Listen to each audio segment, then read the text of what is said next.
काबिल एहतराम नाजरीन, आपको एफबीआर से एसएमएस अलर्ट आ रहे हैं कि आप अपनी टैक्स रिटर्न फाइल करें और इसकी लास्ट डेट है वो 30 सितंबर 2024 है। और साथ ये भी कहा जा रहा है कि इसमें एक्सटेंशन नहीं मिलेगी। एक्सटेंशन मिलेगी या नहीं मिलेगी इसकी बात हम बाद में किसी व्लॉग में करेंगे। बहुत सारी उम्मीद है कि एक्सटेंशन मिलेगी। अगर आपकी टैक्स रिटर्न जमा नहीं हुई तो आप परेशान नहीं हो, जल्दबाजी का मुजाहरा नहीं करें, तहम्मुल के साथ अपनी रिटर्न जमा करवाएं।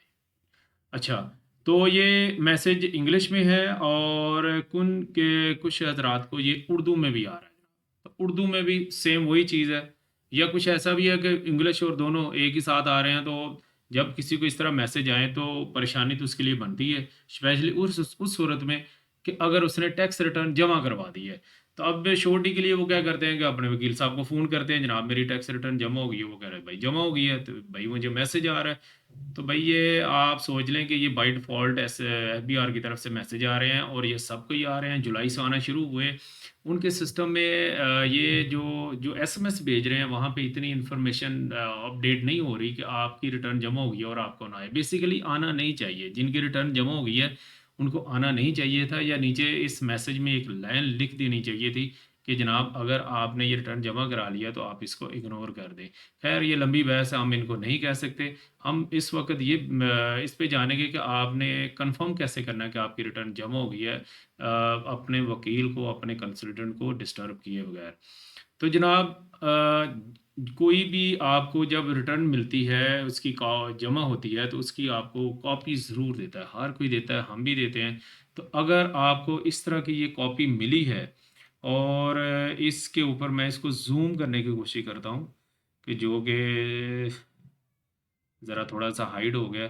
एनीवे सिंपल ये फ़ॉर्म है।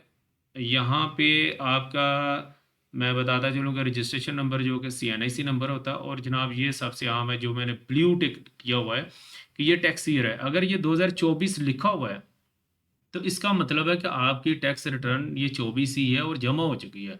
अब जमा होने की क्या निशानी है जनाब, ये देखिए डॉक्यूमेंटेड डे लिखी हुई है, और ये जैसे ये जो रिटर्न है 30 अगस्त को जमा हो गई थी।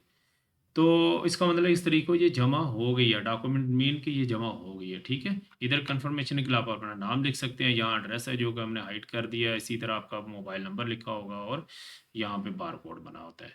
तो जनाब अगर आपको कॉपी दी गई है उसके ऊपर 2022 है या 23 है, तो फिर आप राब्ता करें अपने वकील साहब से, उन्हें कहें कि जनाब मेरी 2024 की रिटर्न अगर जमा हो गई है तो उसकी कॉपी दें, ठीक है। लेकिन अगर ये है तो आप बिल्कुल फ़िक्र ना करें, आपकी रिटर्न जमा हो चुकी है। एक सूरत ये भी हो सकती है कि आपके कंसल्टेंट ने आपको कॉपी फ़राहम की हो कि आप चेक कर लें, तो जब चेक कर लें तो यहाँ पे वाटर मार्क लगा होता है ड्राफ्ट का, ठीक है? उसका, और यहाँ पे ये डॉक्यूमेंटेड डेट नहीं होगी। वो रिटर्न भी जमा नहीं हुई, इट्स मीन कि उन्होंने आपको भेजी है कि आप चेक कर लें, आप इसमें क्यूरी है, या डेफ़िनिटली उनको कोई क्वेश्चन होंगे, क्यूरी होगी, तो वो भी आपको भेजी होगी। तो ये इस व्लॉग में हमारा बताने का मकसद यही है कि आप अपनी रिटर्न जान सकें कि इसमें लिखा हुआ क्या है और जमा हुई है कि नहीं हुई है। उम्मीद है कि आप अपनी चीज़ें इस वीडियो के बाद बेटर डॉक्यूमेंटेड कर सकेंगे और किसी भी किस्म की कन्फ्यूजन का शिकार नहीं रहेंगे। अपना जनाब बहुत ज़्यादा ख्याल रखिएगा। अल्लाह हाफ़िज़।